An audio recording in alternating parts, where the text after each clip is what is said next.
A paz do Senhor, meus irmãos. Amém. Abra sua Bíblia, por favor. No tema que vocês mesmos propuseram para esses dias festivos. Ezequiel, capítulo 47.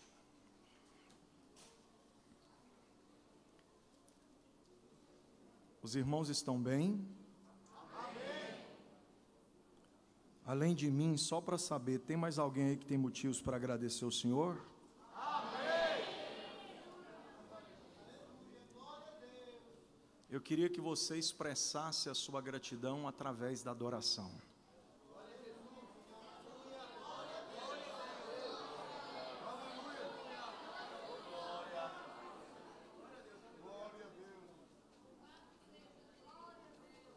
Eu não preciso nem dizer que Deus está nesse lugar. Não preciso nem dizer. É perceptível e pode se atestar. O nosso Deus já está falando. Nós já ouvimos Deus falar através destas pregações cantadas. Eu não sei se você consegue dimensionar o que está acontecendo aqui, mas existe um conflito no mundo espiritual. E Deus pode tudo o que quer, mas não faz tudo o que pode. Deus poderia dar vitória para a igreja sem a igreja pelejar. Mas não é que Deus resolveu deixar a igreja pelejar para depois dar vitória para ela? Não entendi nada, pastor, vou te explicar. É preciso ter sensibilidade espiritual para pregar. Porque senão, do contrário, a gente faz como muitos pregadores têm feito por aí, que é sair com uma mochilinhazinha nas costas, 3 mensagens só. Em cada igreja que eles chegam, dá uma requentadinha e entrega para a igreja comer. Mas antes de ser pregador, eu sou crente. Antes de ser pastor, eu sou salvo. O título em nada me envaidece. E eu preciso ser sensível para entender o que Deus quer falar com a igreja. Então é bom que vocês fiquem bem atentos como estão. Porque eu não quero cometer o equívoco de pregar uma mensagem que tantas vezes já preguei, só para sair daqui com o meu ego amassageado, com um tapa nas costas, e alguém dizendo: ó, pastor, como Deus te usou. Paulo, vez ou outra, mudava a sua expressão, e tem gente que até diz que Paulo entrou em contradição. Mas na verdade Paulo, ele tinha percepção do ambiente. O nome disso é discernimento. A igreja de Colossenses, ele diz: tire a cabeça da terra e coloque no céu. Mas aos Tessalonicenses ele diz: tire a cabeça do céu e volta para a terra. Tinha dia que Paulo dizia: isso digo eu e não o Senhor. Porque ele não brincava com o sentimento da igreja, dizendo que Deus falou o que não falou. Ao mesmo tempo que também ele não era cético ao ponto de dizer que quem falava era só ele. Tinha dia que ele dizia: isso diz o Senhor e não eu. Ele também sabia discernir quando era o diabo que impedia e quando era o espírito que barrava. Ele dizia: eu estou indo e hoje o diabo não deixou. Eu queria ir, mas o Espírito de Deus me impediu. Com base nesses 3 argumentos, somente na concepção biográfica do apóstolo Paulo, eu quero dizer a vocês que eu estou sentindo que Deus vai destravar uma batalha espiritual neste culto esta noite.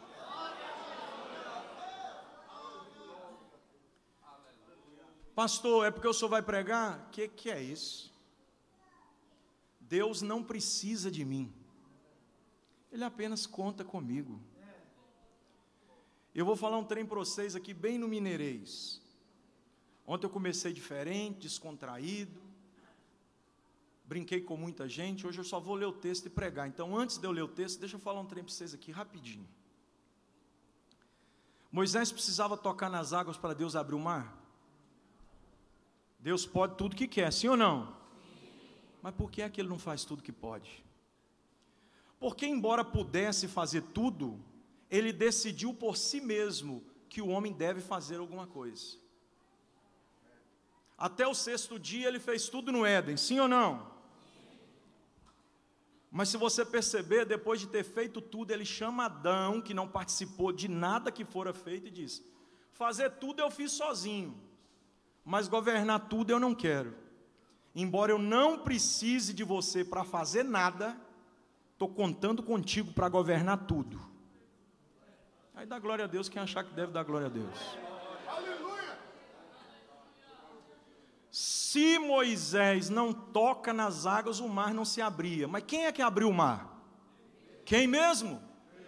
E por que é que Deus fica esperando o cajado tocar para as águas se abrirem? Deus está dizendo: eu posso abrir, porque posso tudo o que quero, mas não faço tudo o que posso. Depois que tu tocar, eu abro.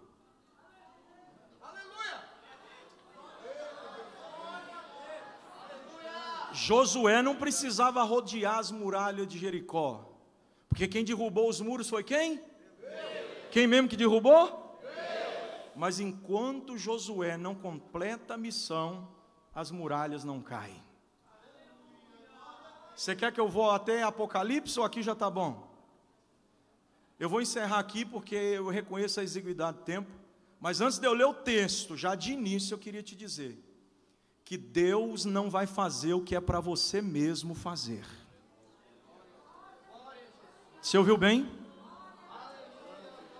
Deus falou de forma muito clara, de forma muito evidente com algumas pessoas durante o louvor, que Ele lhe ama, lhe chama e não abre mão da sua alma para o diabo.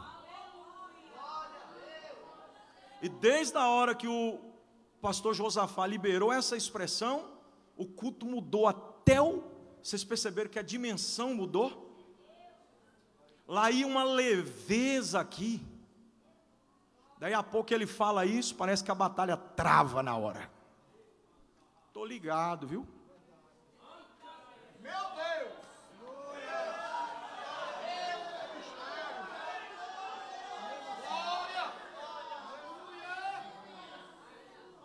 Ontem vocês pensaram que eu estava desligado, eu chamei pelo menos uns 15 irmãos pelo nome aqui.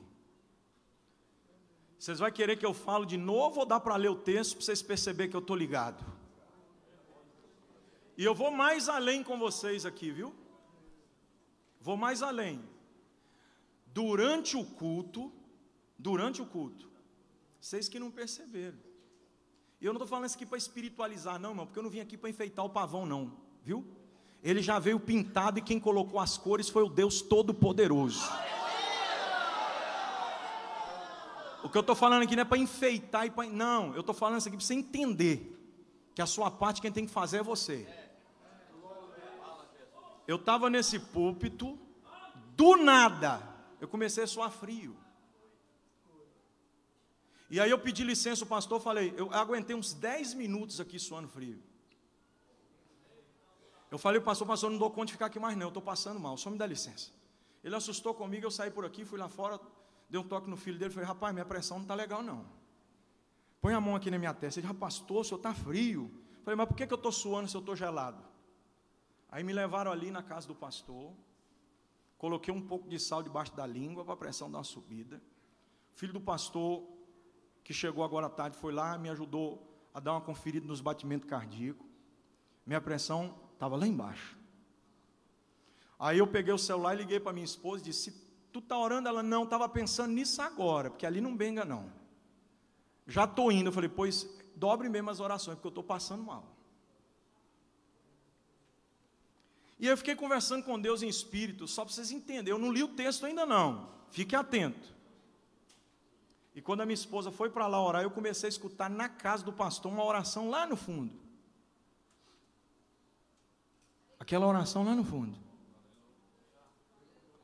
Aí depois vem a esposa do pastor e diz: pastor, eu já estava bem, já estava me sentindo um pouco melhor. Ela diz: eu preciso fazer uma oração com o senhor aqui. Porque eu estava lá na igreja e eu entendi que isso aqui é uma batalha espiritual. Aí Deus confirmou no meu coração que Ele tinha falado comigo hoje no almoço. E daqui a pouco eu resolvo para vocês e deixo claro o que é que Deus falou comigo hoje lá no almoço. Depois vocês vão entender que guerra é essa. Daqui a pouco vocês vão entender que guerra é essa. Eu só queria já dar uma indicativa para a igreja se tranquilizar, ok? Mais forte são os que estão conosco.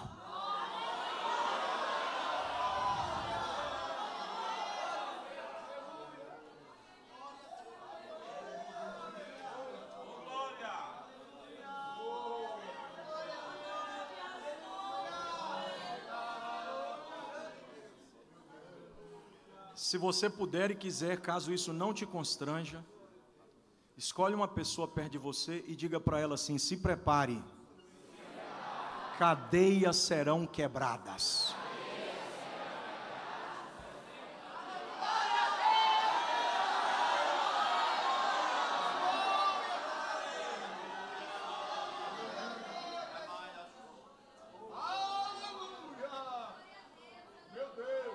Por favor, viu? Não vão dizer que o pastor pegou muito pesado, não. Porque quem escolheu o tema foi vocês. Verso 1 do capítulo 47, no livro do profeta Ezequiel. Depois disso me fez voltar à entrada da casa. Depois disso me fez voltar à entrada da casa.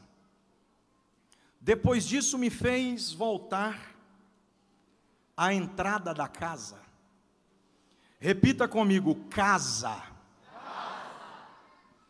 E eis que saíam umas águas. Repita comigo: águas. De debaixo do umbral da casa para o oriente, porque a face da casa olhava para o oriente, e as águas vinham de baixo, desde a banda direita da casa, da banda do sul do altar. Repita comigo: altar. Altar. E ele me tirou pelo caminho da porta do norte, e me fez dar uma volta pelo caminho de fora, até a porta exterior, pelo caminho que olha para o oriente. E eis que corriam umas águas desde a banda direita. Saiu aquele homem para o oriente, tendo na mão um cordel de medir, e mediu 1000 côvados, e me fez passar pelas águas, águas que me davam pelos tornozelos, e mediu mais 1000, e me fez passar pelas águas, águas que me davam pelos joelhos. E mediu mais 1000 e me fez passar pelas águas, águas que me davam pelos lombos. E mediu mais 1000 e era um ribeiro que eu não podia atravessar, porque as águas eram profundas, águas que se deviam passar a nado, ribeiro pelo qual não se podia passar. Eu encerro a leitura no verso 6, mesmo muito embora saiba que vocês pontuaram apenas até o verso 5. E me disse: viste, filho do homem? Então me levou e me tornou a trazer à margem do ribeiro. Eu vou pregar, mas para que você saiba o que eu vou pregar, repita comigo: águas. Diga mais alto, fala bem baixinho, como se você estivesse a pelo menos uns 2 quilômetros de distância agora desse irmão que está do teu lado aí. Repita comigo: águas, do altar, da casa, de Deus, me levam e me trazem.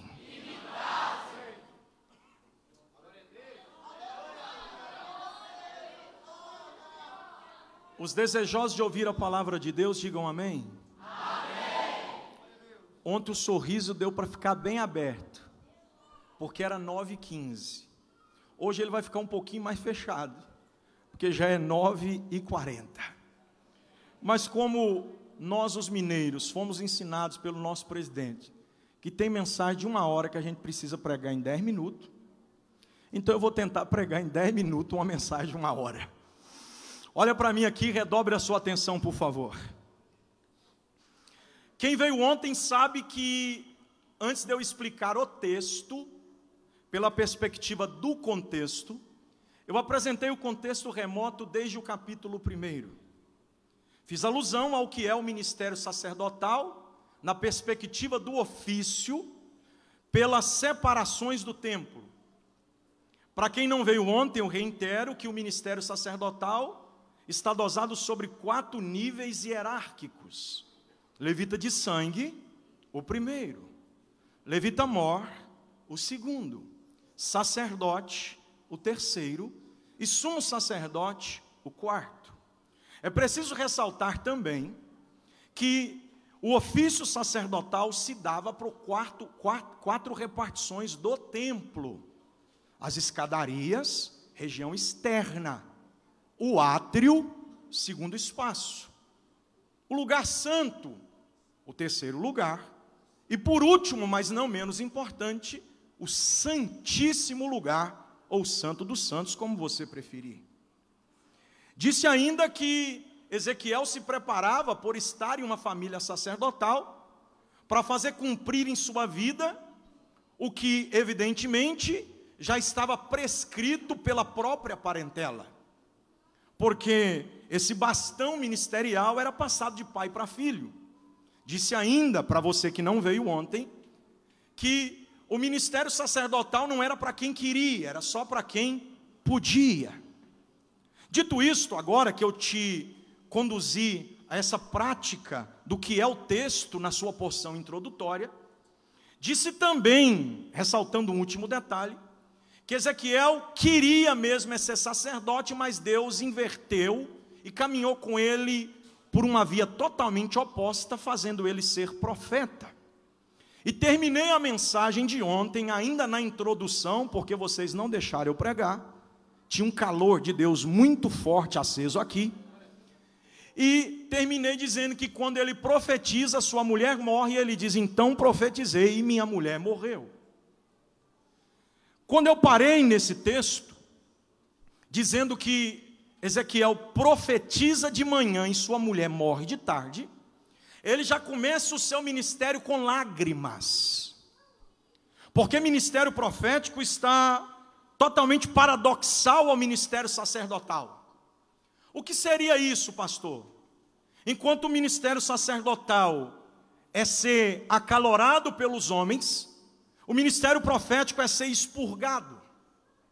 Enquanto o ministério sacerdotal é ser abraçado e acolhido, o ministério profético é ser enxotado e retirado do meio. Ezequiel queria ser sacerdote porque sua família era, e ele sabia quais eram os benefícios que isso poderia lhe trazer. Mesmo porque seu pai Buzi está na escala. Eu queria orientá-los que, não diferentemente dos dias de Ezequiel, a cena se repete nos dias atuais. E a perspectiva que se tem pela condição contemporânea é que o ministério sacerdotal volta trazendo consigo os mesmos privilégios dos dias de Ezequiel. Ser sacerdote hoje não é tão ruim assim. Difícil mesmo é ser profeta. Porque nos dias de Ezequiel, ser sacerdote era cuidar do ofício e ser sustentado pelas outras 11 tribos. Não precisava ser tão crente de verdade. Bastava tão somente ter sangue levítico correndo nas veias, que as outras 11 tribos deveriam trazer para eles os dízimos e ofertas alçadas, e por meio disso, eles iam conseguir sobreviver e cuidar de suas respectivas famílias. O fato é que enquanto Ezequiel traça para si uma rota, programa para si um futuro, estabelece para si uma meta, Deus atravessa o seu caminho.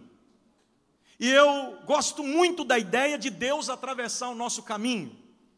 porque eu nunca vi ninguém que Deus tenha atravessado o seu caminho e este alguém tenha sido a mesma pessoa desde então.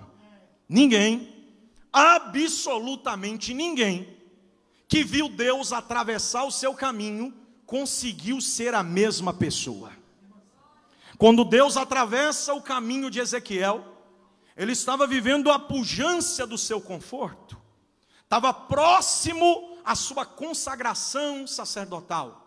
Já não era mais levita de sangue, tinha galgado a posição de levita mor, estava prestes a alcançar a função de sacerdote, e Deus permite que Nebuzaradã, general de guerra de Nabucodonosor, o leve cativo para a Babilônia.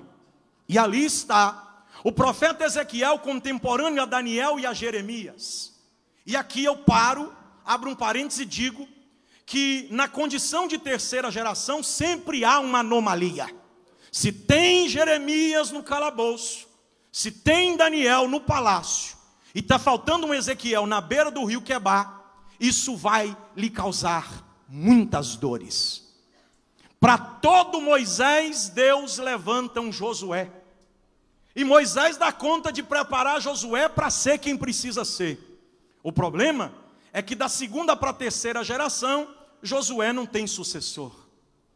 Para todo Elias, Deus prepara um Eliseu.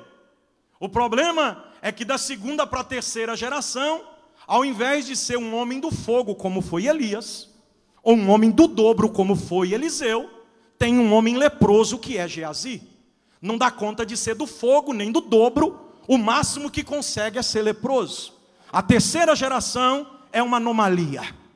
Você olha para Paulo e vê um obreiro aprovado, preparado, mas o apóstolo Paulo, que prepara Timóteo, o exorta dizendo que não é para dar confiança para Alexandre Latueiro, nem para Emineu e Fileto, porque na terceira geração vai vir uma anomalia. E ele ainda diz que nos últimos dias alguns se apostatariam da fé, dando ouvido a espíritos enganadores e a doutrinas de demônios. Eu queria lembrar vocês que quando você olha para o contexto bíblico em sua amplitude, você vê que a terceira geração sempre foi um problema. E quem quer ser crente na terceira geração vai ter que lidar com muita dificuldade. Até aqui, quem entendeu, me diga amém. Agora, triplique a sua atenção. Era muito comum, em dias anteriores a esse, como estava aqui um patrimônio da Assembleia de Deus no dia de ontem, o pastor Josué, era muito comum quando o senhor estava muito jovem, pastor Aranha, Jonatas, o senhor deve ter visto por muitas vezes o seu pai levantar chaves de veículos no púlpito e consagrar o Senhor, porque os crentes da primeira geração da Assembleia de Deus no Brasil, quando adquiriam seu primeiro veículo, ficavam tão felizes, tão pujantes, tão alegres, que eles não davam conta de reter isso. Tinha que vir na igreja dar testemunho e pedir o pastor para consagrar. Esta era a primeira geração, e vou me utilizar só desse exemplo para vocês entenderem. A chave de um carro. Só que da primeira para a segunda geração, muita coisa mudou. A segunda geração já não queria mais trazer a chave do carro no altar para o pastor consagrar.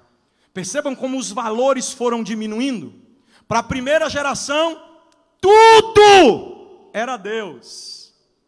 A chave de um carro é a bondade de Deus que me alcançou. Vou parar de andar de bicicleta, foi Jesus que proveu isso aqui para mim. Para a segunda geração, Deus já não é tudo, mas Deus ainda é alguma coisa. Então eles não vêm na frente para testemunhar, ou por repulsa, ou por covardia, ou por timidez, não se sabe por que de fato, mas por alguma razão, mas ainda assim querem a consagração. Como não querem externar isso publicamente, aí eles chamam o pastor nos bastidores e dizem: pastor, ora por mim. E aí o pastor ora, porque eles não querem Deus em tudo, mas querem Deus em alguma coisa. O problema mesmo é vocês, jovens, da terceira geração, porque agora Deus já não é tudo, e também já não é mais alguma coisa. Deus é apenas um detalhe que está em último plano de todos os teus pensamentos. Hoje os jovens nos aniversários de 15 anos, vocês moças, querem dançar valsa e colocar bebida alcoólica na geladeira para parte da família se alegrar durante aquilo que vocês chamam de culto de aniversário. No final, o pastor vai lá e faz uma oraçãozinha para a gente dizer que Deus não participou desta festa. Quando você olha para os jovens que formam em faculdade, e lá vai um dado, pasme vocês, 30% de todas as universidades do Brasil é composta por cristãos. 30%. O problema é que entra de cada 10 jovens que compõem esses 30% da massa, de cada 10, 7 desvia durante o curso. Então 2/3 se perdem. Sai de lá, de cada 10, só 3. E não sai crente de tudo também não. Sai com muita ideia marxista na cabeça. Mas o fato é que sai. Aí no dia de colação de grau, no dia de colocar o anel no dedo, no dia de pegar o diploma, no dia de tirar foto na formatura, ao invés deles darem toda a honra, toda a glória e todo o louvor ao Deus que permitiu eles estarem ali por 5 anos, onde tem gente desviando para a direita e para a esquerda, e ainda assim eles permanecerem capelengando de pé, ao invés de darem toda a honra e toda a glória ao Senhor, vão mesmo para o baile de formatura, e com as suas orgias promíscuas e na bebedeira, caem na noitada. Aí no dia seguinte, pedem o pastor uma bênção pastoral através de uma oração, dizendo: Deus não é tudo, também já não é mais alguma coisa, mas no final de tudo eu ainda preciso de Deus. Eu estou dizendo isso para vocês para chegar ao meu raciocínio. Ezequiel está vivendo num contexto onde ser sacerdote ia conduzi-lo para uma rotina de cumprir os mesmos protocolos litúrgicos de toda a sua geração. O problema é que a Bíblia diz que os sacerdotes tinham sido vendidos, os profetas tinham sido comprados, e não se enganem, ser vendido é uma coisa, ser comprado é outra, porque uma coisa é quando dão preço para quem eu sou, outra coisa é quando eu me ofereço. Eu não sei se vocês conseguiram distinguir o que eu falei, mas até parece a mesma coisa, mas há uma distinção muito grande entre uma coisa e outra. Uma coisa é quem é comprado e outra coisa é quem se vende. Entenderam ou não entenderam? Se não entendeu também, depois você dá glória a Deus, porque eu não vou ficar perdendo tempo para te explicar. Os sacerdotes se vendem, não é isso? E os profetas são comprados. Enquanto está essa bagunça, todo mundo comendo na mão de Nabucodonosor, Ezequiel quer ser só mais um sacerdotezinho. Mas filho de pastor não é pastor, filho de pregador não é pregador, e sacerdote que é filho de sacerdote só vai ser sacerdote se cumprir o protocolo litúrgico dentro do que espera o Senhor.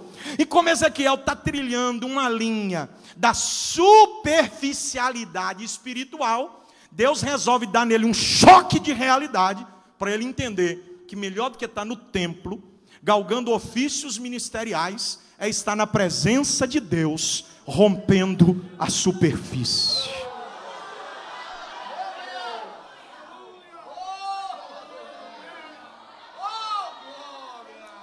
Olhe para esse crente que está do teu lado e diga para ele assim: você não vai fazer parte dessa estatística. A CPAD lançou uma nota de que mais de 2/3 do que fomos, já não somos mais. Nós deveríamos ser, na verdade, 2/3 a mais do que hoje temos sido. Significa dizer que dos 21 milhões de assembleanos em solo nacional, nós deveríamos mesmo ser 63 no mínimo. O problema é que 2/3 do que estiveram entre nós já não estão mais conosco. Ou por outra denominação se esvaíram, ou minimamente já se desviaram. O fato é que já não estão mais conosco. O que está acontecendo? O que está acontecendo é que a mesma CPAD lançou uma nota que na nascente da igreja, através de Daniel Berg e Gunaving, era possível, na contabilização, estou falando de quantitativo agora, na contabilização, no mínimo, um crente ganhou 200. Cada crente ganhava 200 crentes. Só que nós que temos apenas um século de igreja, Assembleia de Deus no Brasil, ao longo desses 100 anos, foi caindo e o declínio foi grande. Pouco tempo depois, um crente só ganhava 100. E meados da década de 60, com essa enxurrada teológica liberal através da igreja neopentecostal, a igreja foi caindo até que chegou no empate. Ganhava um. Até aí tudo bem, porque uma ovelha gerando outra ainda é crescimento para o reino. Só que agora a gente está inchado e está pensando que está crescendo. Por quê, pastor? Porque a mesma nota diz que nos dias atuais tem que juntar 200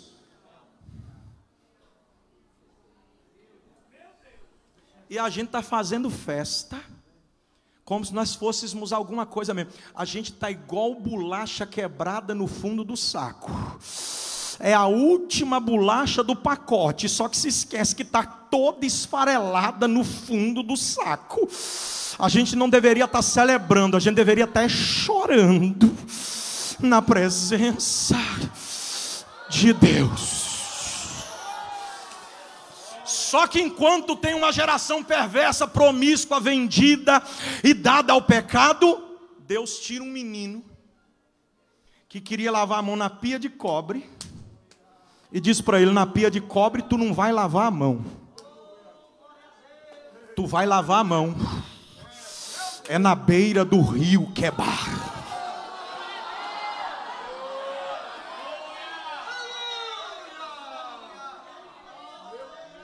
Eu estou sentindo muito temor de Deus para pregar, viu? Tem algumas coisas na nossa vida que fogem do nosso controle por propósito divino. Eu escrevi um livro algum tempo atrás acerca da pandemia, por convite da editora Renascer, que escolheu um pastor de cada estado do Brasil para dar um parecer sobre o que seria da igreja depois da pandemia. E no contexto de toda a obra que eu construí na perspectiva do que sobra da igreja, né? Eu disse que nem todas, mas algumas crises são propositais. Crises são meios pelos quais Deus encontrou uma maneira de nos tirar do entretenimento e nos conduzir ao arrependimento.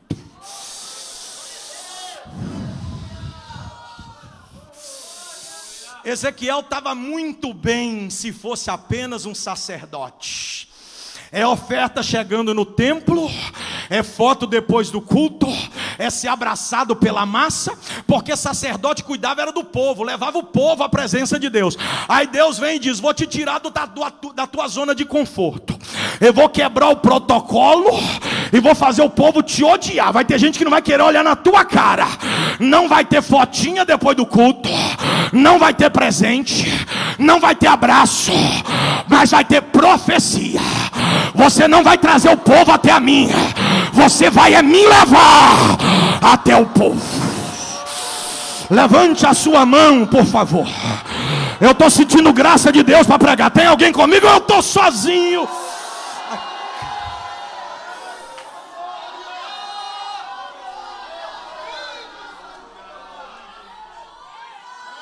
Se não existir uma voz profética, Deus não limpa a sujeira. Deixa eu falar uma coisa aqui, irmão Josafá. Se Ezequiel trilha pelo caminho que estava indo, Ezequiel se contaminaria com o sistema. Você está me ouvindo bem? Ezequiel estava caminhando para dentro de um sistema completamente corrompido. E Deus está dizendo: eu não quero que você se corrompa. Então, antes de você entrar, eu vou dar uma volta com você pelo lado de lá.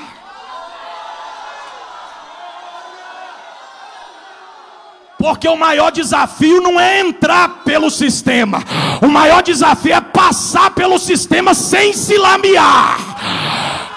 Eita.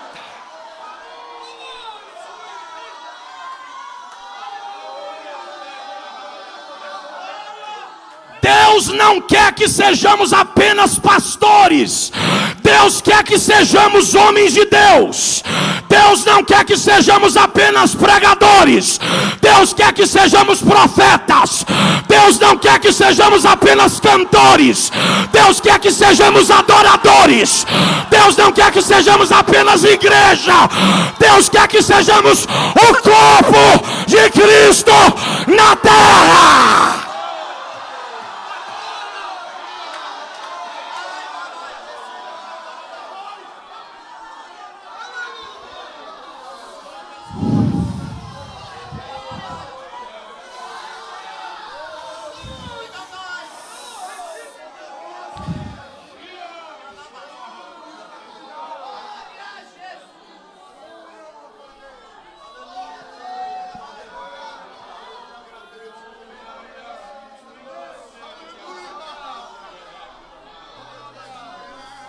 Pastor, essa mensagem não é para os nossos dias, o senhor errou. A igreja está mais numerosa do que nunca.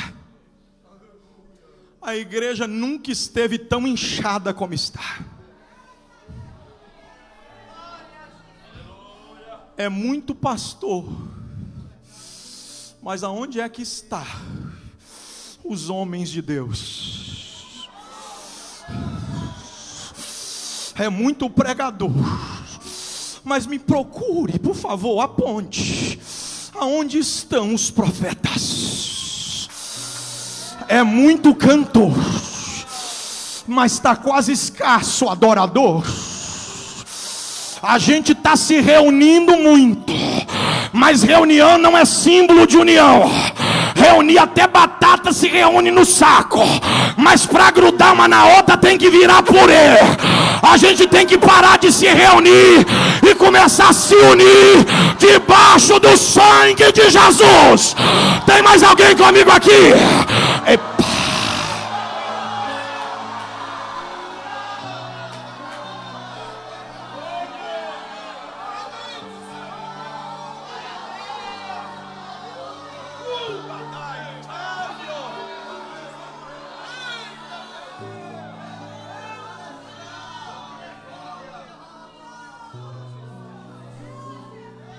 Sabe por que o diabo está com muita raiva de nós, Josafá?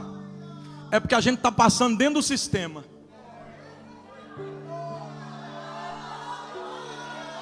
Só que a gente está com o lombo cingido. O barro pode bater na canela, mas não suja as vestes. A gente está atravessando. Não queira saber o que é o mundo gospel, não. Senão você desvia. Queira ser salvo, porque o mundo gospel é uma perdição. É um mercantilismo. Mas ainda tem profeta de Deus. Levante as suas duas mãos, porque um é pouco. Tem uma graça de Deus descendo aqui agora. Olha aí.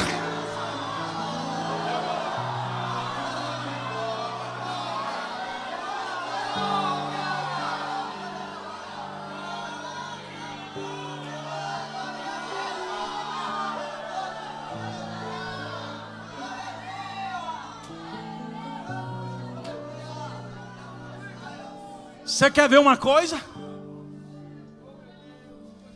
Deus chamou Ezequiel e disse para Ezequiel: Ezequiel, tu estava querendo ir daqui para lá, da escada para o átrio, do átrio para o lugar santo, e do santo para o santíssimo. Mas eu vou atravessar o caminho contigo, vem comigo. Tu quer entrar pela porta dos pães, pela porta dos peixes, pela porta das ovelhas? Mas eu vou entrar contigo pela porta oriental. Qual é a porta oriental, pastor? A porta dos fundos. Só que a porta dos fundos não podia ficar aberta, porque a Bíblia diz que deveria ficar fechada. A tradição judaica diz que é por lá que o Messias entraria. É por isso que os árabes construíram o cemitério ali, e quando você olha para o templo, você vê logo embaixo o túmulo de Absalão, justamente na esquina. O que quer dizer isso? Jesus, sendo o Messias, não vai passar por um lugar onde tem morte. Está lacrada a porta oriental. Quando Ezequiel quer entrar, a porta se abre, mas atrás da porta tem um muro. Aí Deus diz para ele: Ezequiel, como sacerdote, olha aonde você ia chegar. Cava. Ezequiel vai abrindo uma fenda. É por isso que depois lá no capítulo de número 20, verso 30, Deus diz: procurei dentre vós um só homem que estivesse na brecha e tampasse o buraco do muro, mas a ninguém encontrei. À medida que ele vai cavando, ele vai acessando, e quando ele cai para dentro, Deus diz: é aqui que você queria estar? Nessa imundície toda aí? Olha aí o que fizeram com a minha casa, Ezequiel. Se eu não entro na tua história, tu ia fazer parte desse mesmo sistema. Só que eu não te chamei para ser igual a todo mundo, eu te chamei para ser diferente no meio dos iguais. Olha o sacerdote se vendendo. Ezequiel ainda dá testemunho que a oferta vinha e voltava. Gente, isso é sério demais. O povo cheio de temor trazia o cordeiro. O sacerdote passava com o cordeiro como se fosse degolá-lo pela porta do fundo. Ele voltava e era vendido de novo na porta da frente. É por isso que quando Jesus entra no templo, ele cumpre o que o salmista diz no Salmo 69, versículo 9. O que, pastor? O meu zelo por tua casa me consome. Quando Jesus cumpre o Salmo 69, versículo 9, ele dá-lhe de chicotada, vira a mesa, solta a pomba e põe o povo para correr para fora e diz: minha casa é chamada, ou casa do meu pai será chamada casa de oração, mas vós a tem convertido em covil de ladrões. Está vendo aí, Ezequiel? Do lado de dentro do sistema, você ia terminar aqui, ó. Só que eu penso mais alto que você, e os meus caminhos são mais aplainados do que os teus. Então eu não vou te trazer da escada para o Santíssimo, eu vou te levar do Santíssimo para a escada.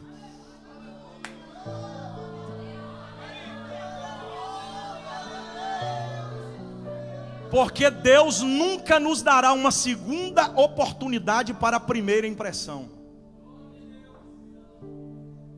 Você ouviu mesmo o que eu disse? Deus não nos dará uma segunda oportunidade para a primeira impressão. Ezequiel, se tu vem como vinha, o seu final era aqui. Por quê, pastor? Porque tenta entender como funciona o reino de Deus. É antagônico à razão humana. Nascentes d'água sempre nascem bem resumidas e se avolumam à medida que correm pelos vales, até que chegue nos grandes oceanos. Então a fonte é rasa, mas o destino é fundo. Ai Deus, na minha presença não é assim, Ezequiel. Não é quanto para mais longe você vai, mais fundo você fica. Na minha presença é para quanto mais perto você vem, mais você se afunda.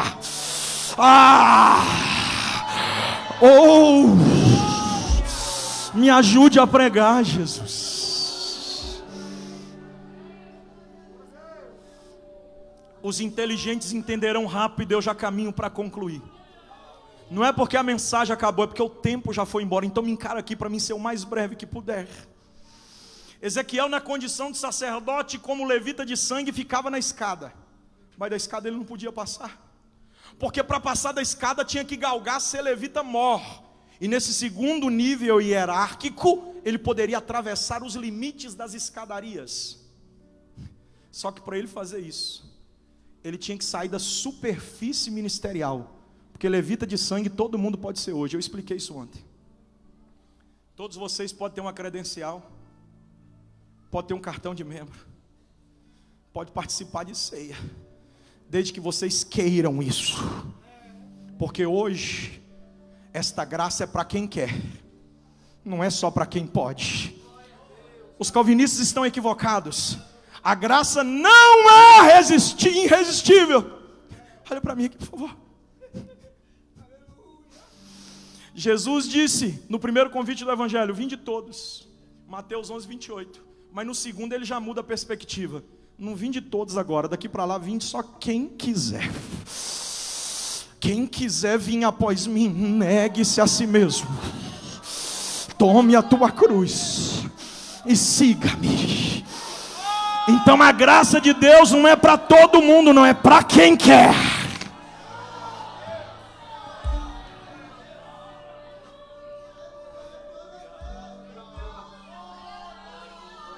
Se Ezequiel quisesse, ele tinha que sair do tornozelo. Porque ser crente todo mundo pode ser. Tem crente aí que está fazendo propaganda pro Tigrinho, está até preso em Recife. Tem crente de todo gosto, de todo jeito. Tem crente que coloca Jesus eu te amo na testa, e no final da comemoração de um troféu, termina na balada traindo a esposa. Os inteligentes sabem o que eu estou falando. Tem crente de todo tipo. Os jovens que estão vindo para a igreja hoje, mudando os trejeitos, né? Não sei se falo se é varão ou se é uma vaza meio disfarçada, se é uma coca ou se é uma fanta misturada. Estão vindo e sabe dizer quais são todos os personagens da Marvel. Sabe quais são todos os jogadores de futebol que jogam na Europa, lá na Champions League. Sabe dizer qual é a posição e o nome de cada um dos jogadores da seleção brasileira, mas não sabe citar três. Quem são os discípulos de Jesus Cristo? Geração perdida, geração atrofiada, mas está todo mundo dizendo que é crente. Só que para tirar a água do tornozelo, tem que experimentar.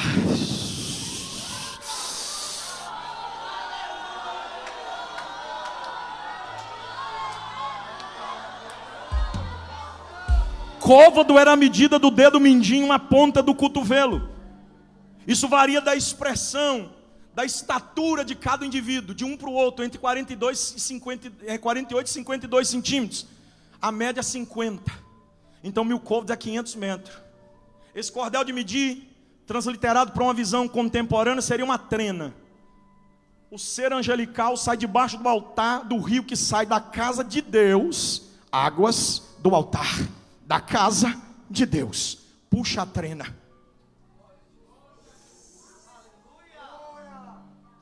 Olha para Ezequiel e diz: tu vai ficar com água no tornozelo? Ou tu quer entrar nestas águas?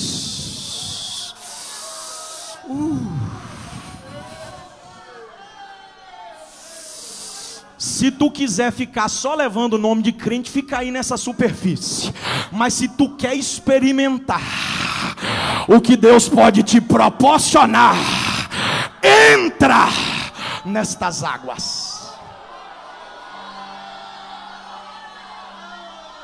Porque no reino de Deus não é o rio que se avoluma, é o crente que desce. Graça é graça, mas não é de graça. Tu tem que fazer a tua parte. Se você não estiver gostando de mim, eu sinto muito. E eu também não estou preocupado. Cara feia para mim das duas é um. Ou é fome ou é feiura mesmo. Pastor, não gostei do senhor. E eu não vim aqui para você gostar de mim. Eu não estou aqui na qualidade de turista. Eu não estou em Alagoinha passeio. Eu vim aqui na condição de profeta, de arauto. E Deus está dizendo na minha boca: desce! Desce!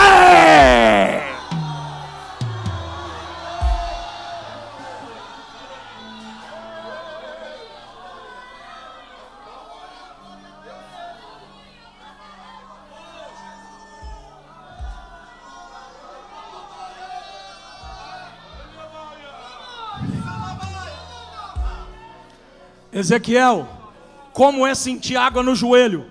Deixa eu correr para concluir. Sentir água no joelho é muito bom. Pois é, se tu tivesse saído da escada para o átrio, hoje você intercederia pelo povo. Porque no átrio era lugar de intercessão. É onde era o cordeiro passado.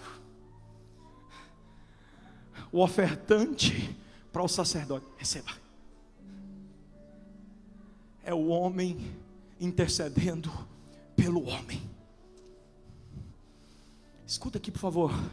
Pastor, não tem outro jeito? A moda é a mesma? Sim. Carro de boi não carrega a presença de Deus.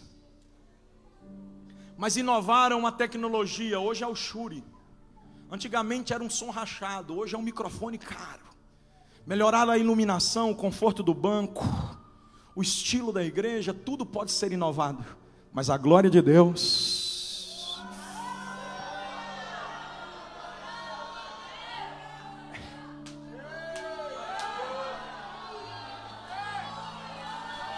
Pastor, eu preciso ter mais profundidade espiritual. O que você está esperando? Para de ir só na manicure, para de ir só na pedicure, e volta que o joelho ainda cura. Joelho cura, joelho cura.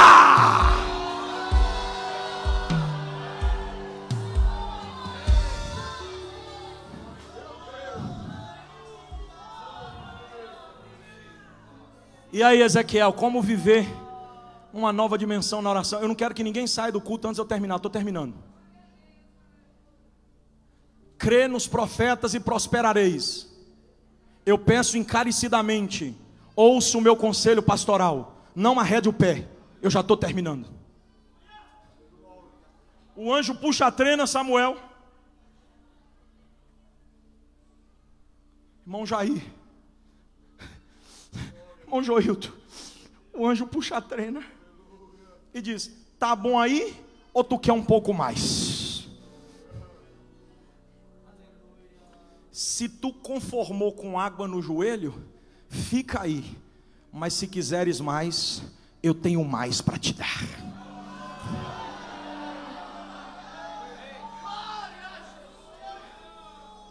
À medida que ele desce, não é a água que sobe, é ele que desce. A água vem no lombo.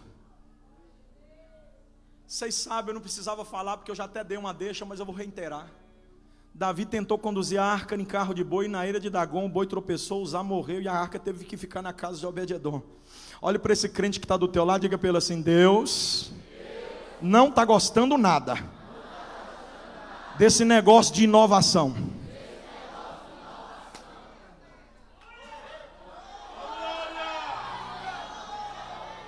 Presença de Deus ainda se carrega a moda antiga.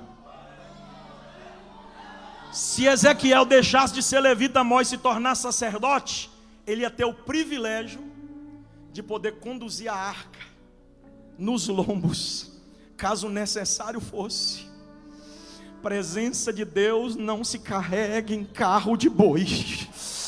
Presença de Deus se carrega em responsabilidade espiritual.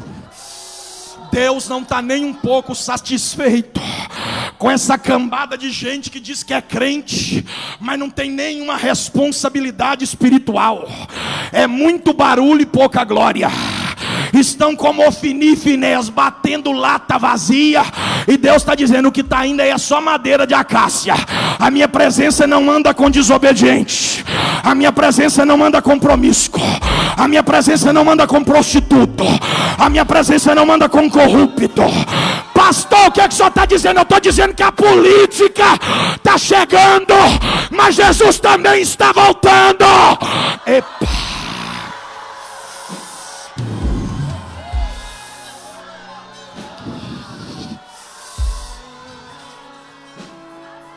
Chama esse crente para pertinho de você e diga para ele assim: Deus vai aumentar a sua sensibilidade e vai elevar o nível de responsabilidade.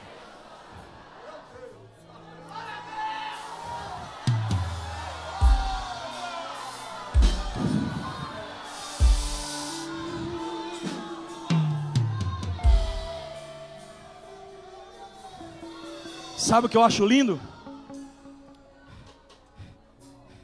É que quando Deus nos faz experimentar esse nível de responsabilidade, o livre-arbítrio deixa de existir. É caminho sem volta. Jonas disse: eu não quero. Deus diz: você não tem escolha. Mas eu fujo. Deus diz: eu vou atrás. Eu corro do chamado, e o chamado corre atrás de você.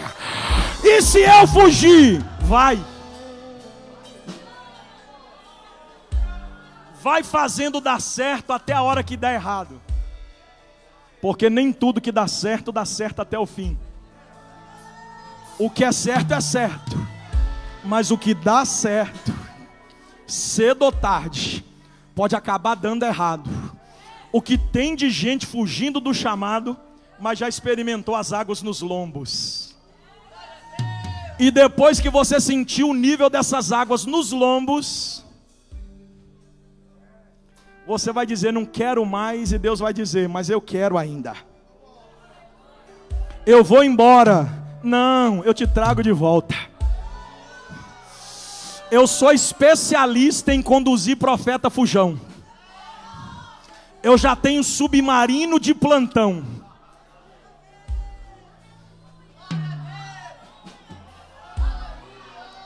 Eu vou falar e você repete para alguém que você sentir de Deus falar agora. Diga para ele assim: aceita, que dói menos. Aceita, que dói menos. Aceita, que dói menos. Aceita, que dói menos. Levante a sua mão direita para cima.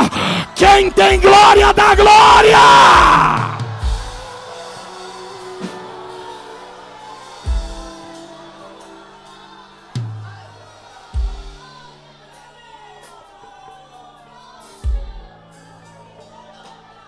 Sabe o que é mais lindo de tudo para mim orar agora? É que depois de Ezequiel conseguir chegar no lugar santo, na perspectiva de Deus e não dos homens. Porque você mesmo disse para mim que é presbítero até hoje. Eu nunca te vi como presbítero. Para os homens tu és presbítero.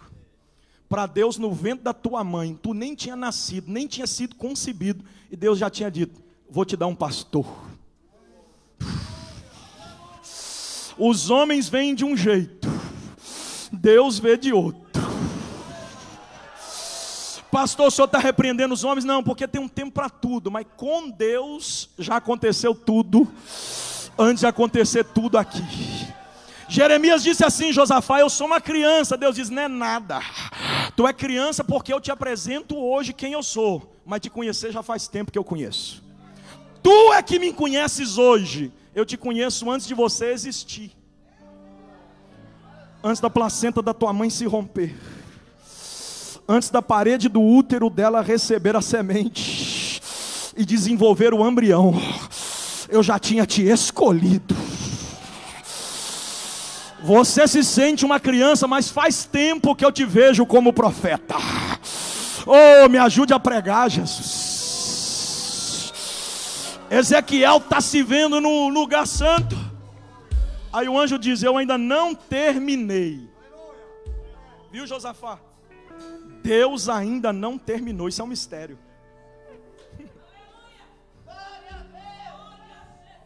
Quando Deus terminar, tu vai entender, Josafá, como é perfeito os seus planos. Ô Ezequiel, se tu quiser, eu ainda tenho águas para te dar. O anjo puxa a trena e Ezequiel diz: agora eu não posso ir. Até aqui quem foi, fui eu. O Senhor só chamou. Só que daqui para lá é fundo demais. Eu não posso. Aí o texto diz: e o anjo me levou e me tornou a trazer. Olhe para esse crente que está do teu lado, diga para ele assim: Deus não fará por você o que você precisa fazer, mas descansa. Diga com autoridade: mas descansa. Se você fizer o que precisa ser feito, Deus fará por você o que você não pode fazer.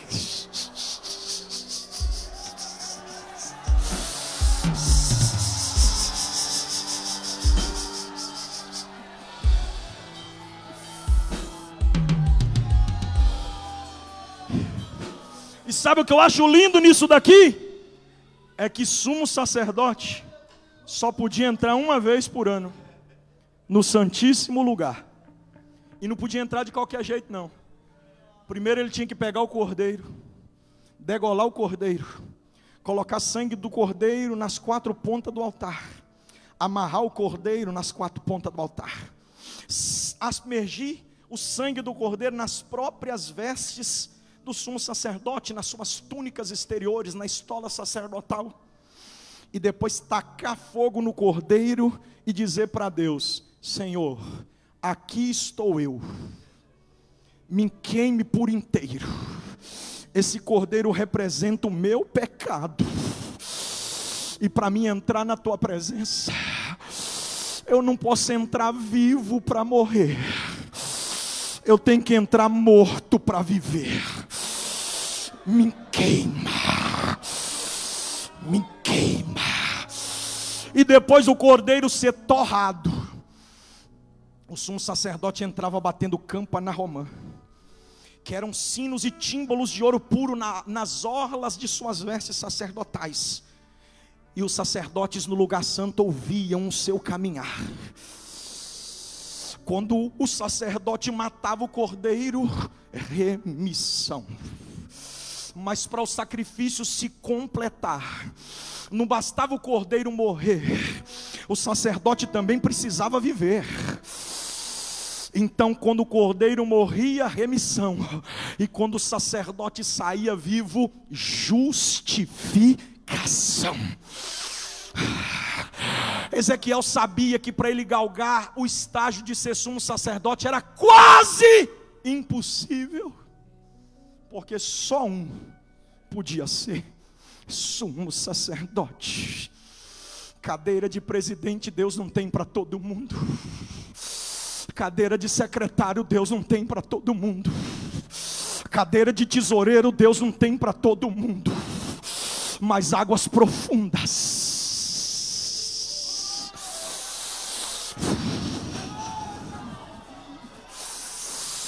oh, a mulher cananeia chegou na mesa e Jesus disse: não tem vaga, eu não vou tirar da mesa dos filhos para dar para os cães. Ela diz: eu não vim buscar lugar na mesa, eu sei que a mesa já está ocupada, seria muita pretensão minha chegar buscando lugar na mesa. Eu não vim para me assentar em cadeira da mesa, eu vim buscar lugar aos seus pés, e aos seus pés sempre tem lugar para mais alguém.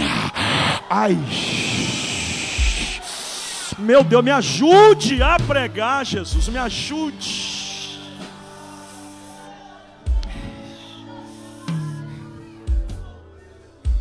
Tu queres, Ezequiel? Eu quero, Senhor. O sumo sacerdote, segundo o que diz a tradição judaica, ele não entrava sozinho, ele estava conduzido pela misericórdia de Deus. Do contrário, ele morreria ali.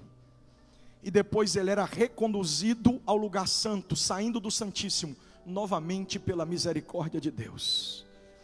Então quando o anjo diz: tu queres ir? Ele diz: eu não posso, é fundo demais, eu não quero saber a profundidade, o que eu quero saber é a sua disponibilidade, porque eu não escolho para capacitar, e nem deixo capacitados que foram escolhidos, eu só quero usar os que estão disponíveis. Pastor, eu nunca fiz teologia, não tem problema, tu pode ser profeta. Pastor, eu nunca fiz uma aula de canto, tu pode ser adorador, porque na presença de Deus é Ele que leva. Ai, o Espírito de Deus, para me encerrar, está usando a minha boca para dizer para alguém: eu quero assumir o volante da tua existência, eu quero pegar as rédeas da tua vida. A partir de hoje eu quero te conduzir, te levando, oh que mistério é esse, e te trazendo Abraça esse crente que está do teu lado e diga para ele assim: se você já fez o que era para você fazer, se prepare, Deus fará por você o que você quer e não pode. Eu sinto o Espírito de Deus.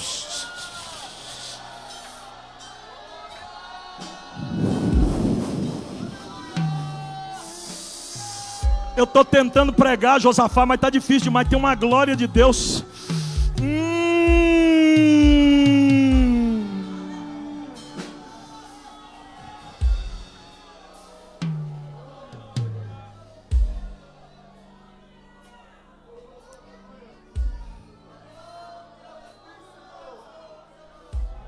Termina, pastor. Tem 1h07 que eu estou pregando. Eu vou terminar agora. Mas para mim terminar, eu preciso dizer porque eu vivi tanta luta espiritual hoje.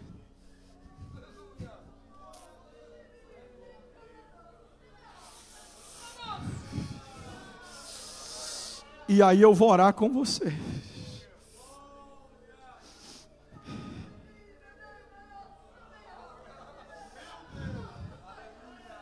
Quando nós estávamos almoçando hoje, eu perguntei para o Senhor: teu filho vai no culto hoje? E o Senhor disse: tenho que ver com ele. Eu disse: se ele for, eu te conto depois o porquê eu estou perguntando. Quando eu falei, esse daqui disse: meu Deus, o Espírito sinalizou no coração dele. Deus me tirou de dentro desta igreja, me levou na casa pastoral, passando mal, para ele vir e colocar o relógio no meu pulso. E eu fiquei me perguntando: que mistério é esse, Jesus? Profeta, eu te trouxe aqui para mostrar para você que chegou o tempo.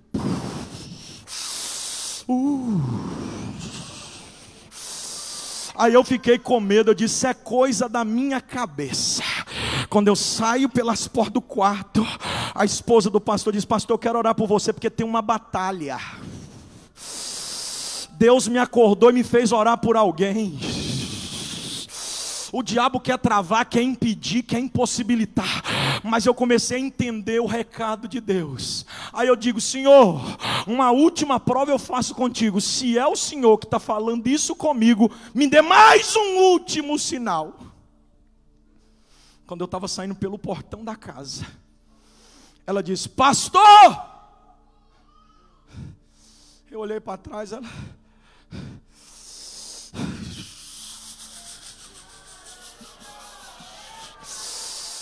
Você não estava aqui ontem não, viu, Jonatas? Mas hoje na hora do almoço eu me vi pregando em Juara, no estado do Mato Grosso, onde o filho do presidente que estava no culto estava distante de Deus. E o Senhor Deus falou na minha alma: hoje ele vem. E a batalha travou na hora. Eu não vou te envergonhar, meu filho, mas ontem você não estava aqui, eu falei para o seu avô que filho de pastor não quer mais ser pastor.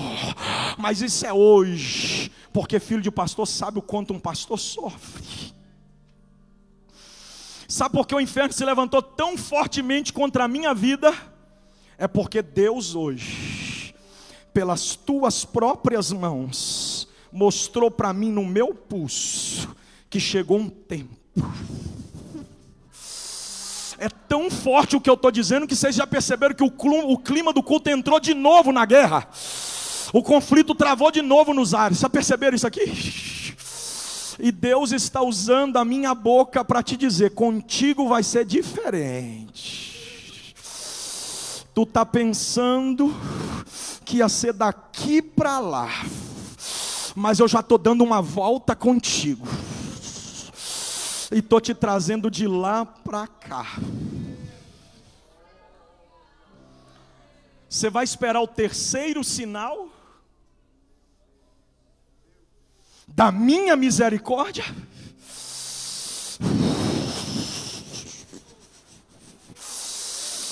Deus já deu 2 sinais. O terceiro vai apertar um pouco mais.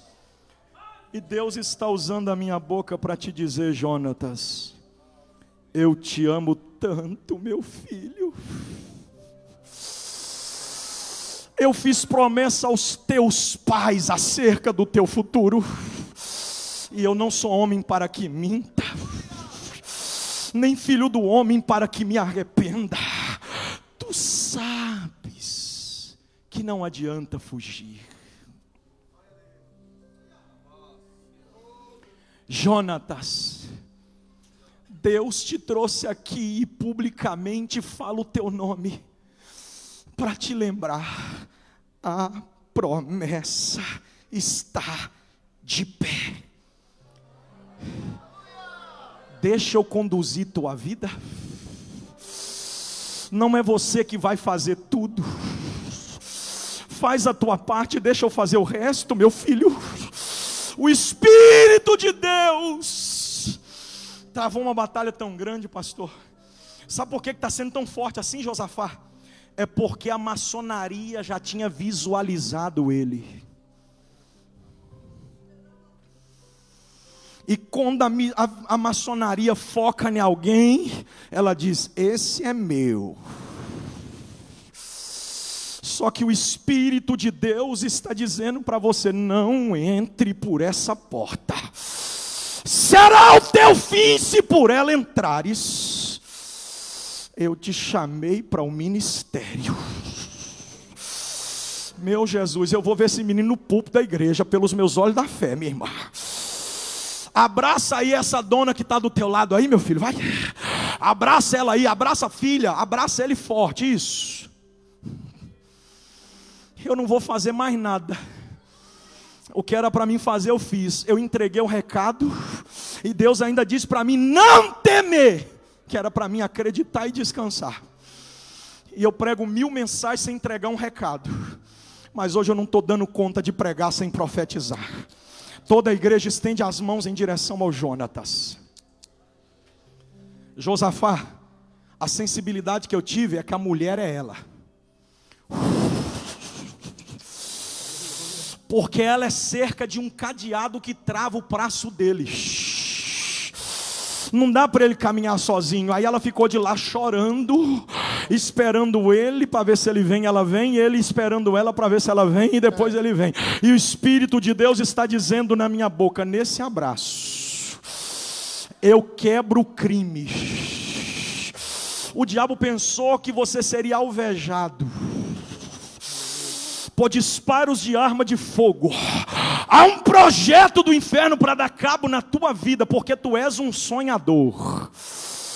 Deus ministrou sobre a tua vida a riqueza, a prosperidade, e o diabo quer interromper isso, porque tu serás uma mão aberta para o crescimento da obra. E nesse abraço está caindo uma legião de demônios. O que eu disse no princípio é que cadeias seriam quebradas. Quem é carnal está desligado, mas quem é espiritual já está até ouvindo os grilhões trincarem. Há poder no sangue de Jesus de Nazaré.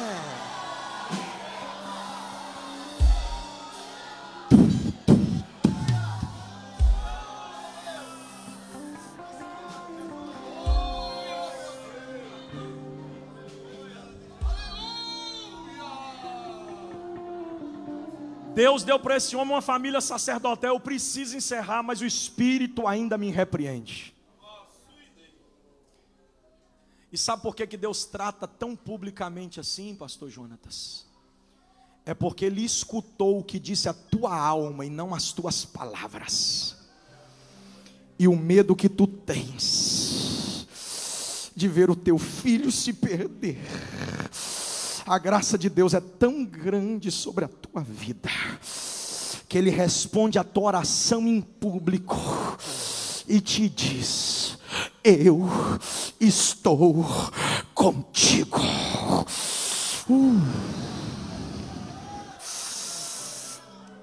Vou fazer um negócio aqui. Vocês querem ver que eu sou doido? Vocês querem ver que eu sou doido? Pastor Jonatas, irmã Elionete, Jonatas filho, Josué neto, irmã Ellen, vem aqui à frente agora que a igreja vai orar por vocês. Olha a minha audácia, olha a minha audácia. Me permita, ungido de Deus, fazer essa oração pela sua família. Vem aqui, vem. A igreja que pode, fique de pé comigo. O senhor quer descer ou o senhor quer que a sua família sobe? O que o senhor achar melhor. Vem aqui, irmã Leonete, vem aqui. Vem aqui, Jonatas, filho. Vem aqui, minha filha, você faz parte da família. William, a namorada do Josué, são filhos do coração, noras e genro. Fique aqui, a família. Pastor, que mistério é esse? É o jeito que Deus quer tratar e ninguém tem nada a ver com isso. Vocês estão achando que ter ministério nos dias atuais é brincadeira? O diabo quer acabar com essa família. Viu, Jonatas? O diabo queria que você fosse a tragédia desta casa. Que é isso, Jesus? Mas você não será a tragédia desta casa. Você vai ser a alegria do teu pai.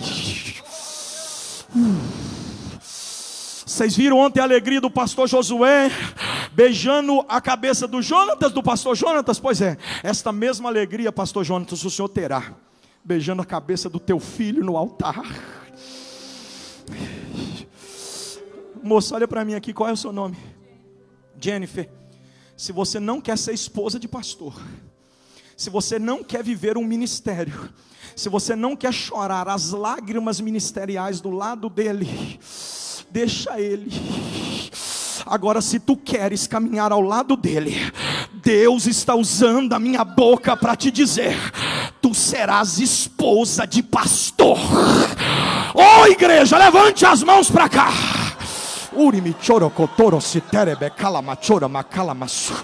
Estende as mãos aqui, igreja. Todos os pastores, por favor. É muito profético, é muito espiritual o que está acontecendo aqui. Todos os pastores, reúnam aqui perto de mim, pastores queridos. Orem comigo, Senhor Deus. Nós não aceitamos o diabo se engraçar com esta família. Eu te louvo porque o Senhor deu discernimento para essa mãe. Coração de mãe é um mistério que só o Senhor conhece. Eu quero te agradecer porque esse menino é um escolhido, Senhor. É por isso que ele destaca tanto aonde vai, no que faz. É por isso que ele brilha tanto aonde chega, porque o Senhor chamou esse menino. Senhor, aqui está a Jennifer, que diz que não larga ele, que está disposta a sofrer do lado dele. Eu abençoo esse casal com um matrimônio feliz, com filhos ao redor da mesa. Deus, eu abençoo a Ellen, o William, o Josué e a sua namorada. Senhor, eu abençoo esse casal. O diabo queria ceifar. Essa mulher tem um mistério contigo. O diabo queria levar ela nova, e o Senhor disse: não, eu vou mostrar para ele que eu sou Deus que curo e que renovo. Agora eu entrego nas tuas mãos, Senhor, essa família. O mistério aqui hoje foi esse. Eu entendi o teu recado. O Senhor leva, o Senhor traz, o Senhor leva, o Senhor traz. Para cá o Senhor trouxe, e eu sei que daqui o Senhor vai levar, e a obra vai ser maior.